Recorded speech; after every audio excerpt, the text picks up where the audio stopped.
Hello everyone. Welcome to Nikhil Patni's YouTube channel. I'm Rohit Giri. I'm into real estate sales by profession, and today we are here with Nikhil Patni sir. Today we will unlock the secrets of sales, advanced sales. So we'll continue with Nikhil sir. Hello sir, how are you? Hi, good. How are you, Rohit? Thank you, I'm good. Sir. So आज मैं आपसे जानना चाहता हूँ कुछ ऐसी चीज़ें जैसे कि हम एग्जांपल देके बताता हूँ, जैसे कि हम खाना खाते से खाना हमको एनर्जी देता है, बट एक्स्ट्रा हमें उसके साथ लगता है vitamins which give us a more energy.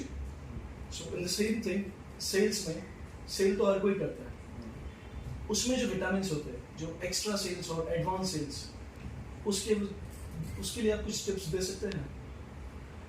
बिल्कुल रोहित. आज से करीब 23-24 साल पहले रियल एस्टेट सेल्स तो होता ही था, लेकिन जितने रिसोर्सेस अवेलेबल थे रियल एस्टेट बेचने के जैसे आज है वैसे नहीं थे. उस वक्त न्यूज़पेपर होता था तो लोगों को तक हमारी बात न्यूज़पेपर से या रेडियो से, एकदम उसको बहुत अच्छा ब्रांडेड डेवलपर है तो रेडियो से लीड जनरेट कर लेगा. बहुत कम ब्रोकर्स थे जो हमारे पास आएंगे, प्रोजेक्ट को समझेंगे, लोगों में अपने प्रोजेक्ट के बारे में स्प्रेड करेंगे, बहुत अवेयरनेस आएगी. तो ये सब का ज़माना था. उस टाइम पे मोबाइल या फास्ट कम्युनिकेशन या अवेयरनेस का बिल्कुल ज़माना नहीं था. आज जिन पब्लिक के साथ सेल्स पर्सन डील करते हैं वो बहुत ही ज़्यादा इंटेलिजेंट, ऑलरेडी बहुत ज़्यादा बहुत सारे कायदे कानून से अवेयरनेस रखने वाली पब्लिक है. तो हम उनके साथ उनसे कम स्मार्ट बिहेव नहीं कर सकते. हमारा सबसे बड़ा पॉइंट अट्रैक्शन का तब हो सकता है जब, जैसे तुमने पूछा था, मल्टीविटामिन्स. तो खाना खाने से तो न्यूट्रिएंट्स मिलते हैं, मल्टीविटामिन्स उसके ऊपर का एक सप्लीमेंट है. तो वो सप्लीमेंट के तौर पर उसके पास जो इन्फॉर्मेशन है उसके ऊपर का एक इन्फॉर्मेशन जो सिर्फ तुम्हारे पास होना चाहिए. तो एक सेल्स पर्सन इन्फॉर्मेशन से लेस होना चाहिए. उसके पास कितने information he should have, newspaper, real estate के फ्रेंड्स होने चाहिए उसके, जिससे वो हेल्दी डिस्कशन करता हुआ होना चाहिए. और उसका एक छोटा मोटा सा नाम तो शुरू से ही हो जाना चाहिए मार्केट में कि जितनी पहचान रोहित की है उतनी और किसी की नहीं, जितना नॉलेज रोहित के पास होता है उतना और किसी के पास नहीं. ये पॉइंट नंबर 1 है. पॉइंट नंबर 2, अक्सर लोग भूल जाते हैं इन्फॉर्मेशन देने में. आज का जो दौर है बहुत फास्ट, अक्सर लोग क्या करते हैं, वो ऐसा करते हैं कि जो प्रोजेक्ट का इन्फॉर्मेशन है जो ऑलरेडी ब्रोशर में लिखा हुआ है वही इन्फॉर्मेशन पार्ट करते हैं कस्टमर के साथ. वही चीज, मतलब आज का कोई कस्टमर ऐसा नहीं है जो अनपढ़ है. अगर उसे ब्रोशर दे दिया तो वो खुद पढ़ लेगा. अपनी साइट पे तुमने सैंपल फ्लैट बना के रखा है तो वो समझ भी लेगा कि कैसा फ्लैट दिखने वाला है. फिर बचा क्या जो तुम समझाने वाले हो एक्स्ट्रा. तो तुम्हें उसकी नीड उस वक्त समझनी होगी कि क्या हमारा फ्लैट उसकी नीड के साथ मैच हो रहा है. मैच नहीं हो रहा है, अब तुम्हारे पास 2 प्रश्न होने चाहिए. मैच नहीं हो रहा है तो हमें क्या करना, मैच हो रहा है तो क्या करना. मैच हो रहा है तब तो कोई प्रॉब्लम नहीं है, तो फिर उसके प्रश्न होंगे. मैच नहीं हो रहा है तो अपने प्रोजेक्ट के यूएसपीज जो उसकी नीड के साथ थोड़ा बहुत भी मेल खाते हैं उसको हाईलाइट करना है. किस तरीके से, अक्सर कुर्ला को एक सेकेंडरी लोकेशन समझा जाता है, उसे बहुत अच्छा लोकेशन नहीं माना जाता जी. पर जब तुम कुर्ला के अंदर जाओगे, कुर्ला ईस्ट के कुछ लोकेशंस ऐसे ब्यूटीफुली डेवलप्ड हैं ईस्ट में, कुर्ला ईस्ट में जी, वो कंपेयर हो सकते हैं बांद्रा के सीरीन साउंड लोकेशन से या साउथ मुंबई के वाल्केश्वर से.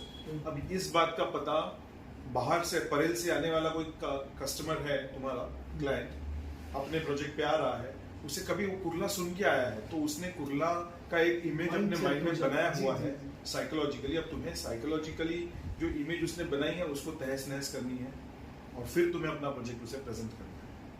ठीक है, यानी एक सच्चाई उसके सामने लानी है. जी, वही कहने वाला था. तीसरी बात है कि अपने आप को प्रायोरिटाइज, मतलब लोग, अभी मैं ये कहने वाला था कि अपने एटिकेट, अपने कपड़े, अपना ग्रूमिंग, उस पर ध्यान दो. पर मैं कहता हूँ ये तो सभी लोग आजकल करते ही हैं because it is much more needed, it's very basic, सबको समझाया गया है. अब मैं कहता हूँ कि दूसरी चीज करो, अपने आप को प्रायोरिटाइज नहीं करना है, पहले अपनी कंपनी को और अपने कंपनी के प्रोडक्ट को प्रायोरिटाइज करो. यानी आपके आने जाने का टाइम, जो सेल्स पर्सन होता है आज की डेट में अपना टाइम देखता है घड़ी से 7 बज गए सर, निकल रहा हूँ। हाँ, तो ये नॉर्मली अब आज की डेट में जो कस्टमर है उसके पास किस वक्त कैसा समय होगा ये तुम नहीं जानते और मैं नहीं जानता, और ज्यादातर मैंने देखा है कि अब टाइम की बहुत वैल्यू है जी।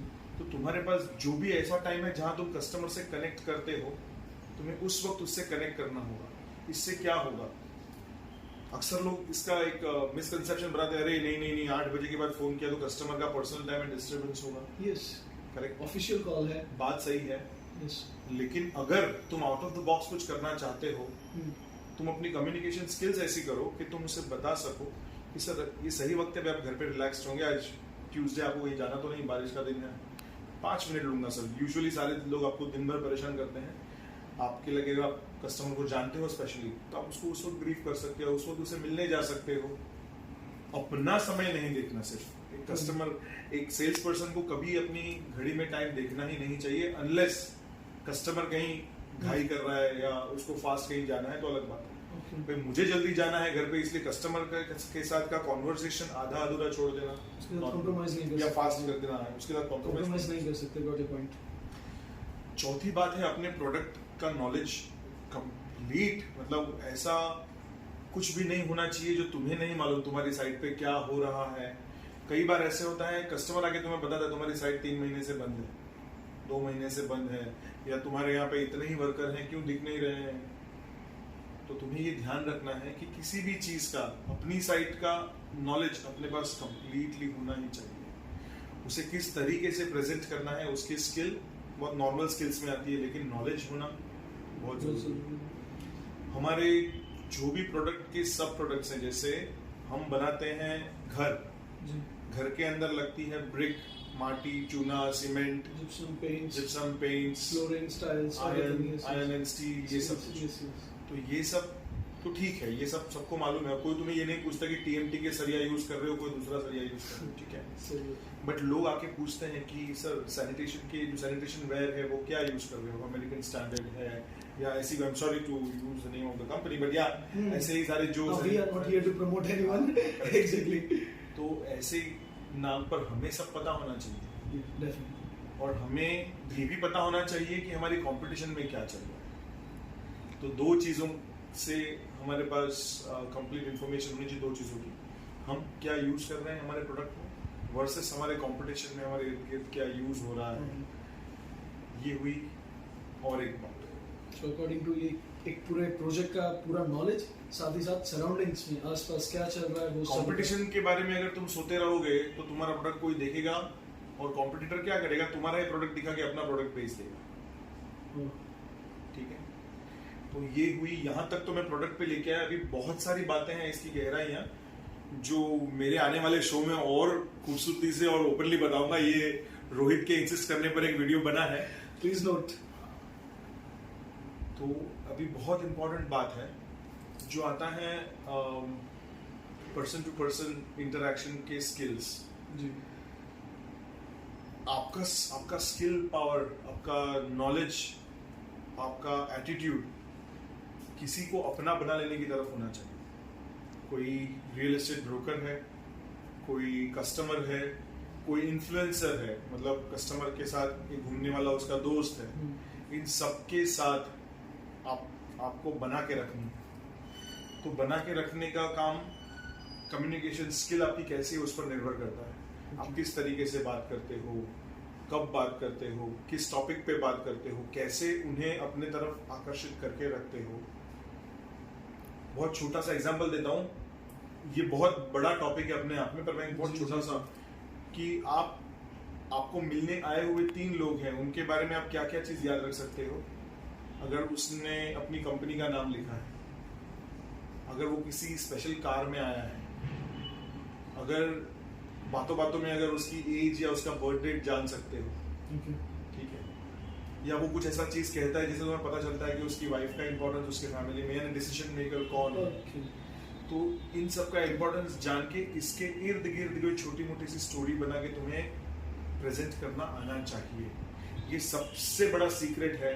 जो इसको सीख गया, ठीक है ना, वो अमिताभ बच्चन को जलसा दोबारा बेच सकता है। क्या बात है, क्या बात है। एक सेल्स पर्सन की जिम्मेदारी उसकी कंपनी के प्रति होती है, अपने प्रोडक्ट के प्रति होती है, इस बात को उसे कभी नहीं भूलना चाहिए।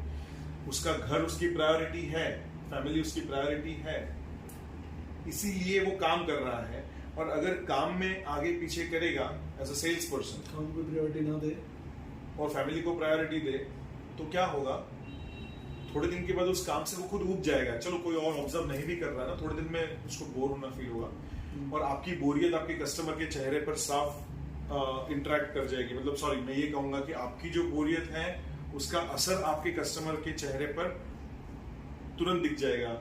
दे would be able to grasp your fuzziness, your आपका जो भी बोर होना है वो सब उसको पता चल जाएगा। वो पता चलने के बाद उसका इंटरेस्ट भी खत्म हो जाएगा जी। So I think this must have answered a lot of multivitamins. yes, exactly. Thank you. और कुछ स्पेशल टिप्स? ये इससे ज्यादा और स्पेशल टिप्स क्या दूं? So रोहित ने मुझसे प्रश्न पूछा और ये वीडियो बनाने का मौका दिया, ये एक आइडिया आई मुझे। Sir first of all thank you so much कि आपने टाइम दिया इतना। ऑलवेज सेल्स पर्सन, मैं खुद एक सेल्स पर्सन हूँ और बहुत जमीन से हम जैसे न्यू जनरेशंस को आप ट्रेन कर रहे हैं, इंटरैक्ट हमेशा करते रहना चाहिए जी। हाँ, और सभी मेरे देखने वालों को जो ये वीडियो देखेंगे उन सबको एक चीज कहनी है, इंक्लूडिंग रोहित, अपनी गलतियों को छुपाने की कभी भी कोशिश मत करना। अपनी गलतियों से कुछ सीखना है। आज तक तुमने जितनी चीजें मैंने बताई हैं उसमें से आपने क्या अडॉप्ट किया हुआ है? ऑलरेडी बहुत सारे सेल्स पर्सन है जो ये करते भी होंगे, लेकिन क्या नहीं करते ये भी आप कर सकते हो। कुछ एडिशनल टिप्स है वो आप मुझे बता सकते हो, ठीक है? So thank you very much for watching me over and over again on many topics, और मैं आता रहूंगा आप लोगों को बहुत कुछ बताने के लिए, आपसे बहुत कुछ जानने के लिए। बहुत बहुत धन्यवाद। Thank you.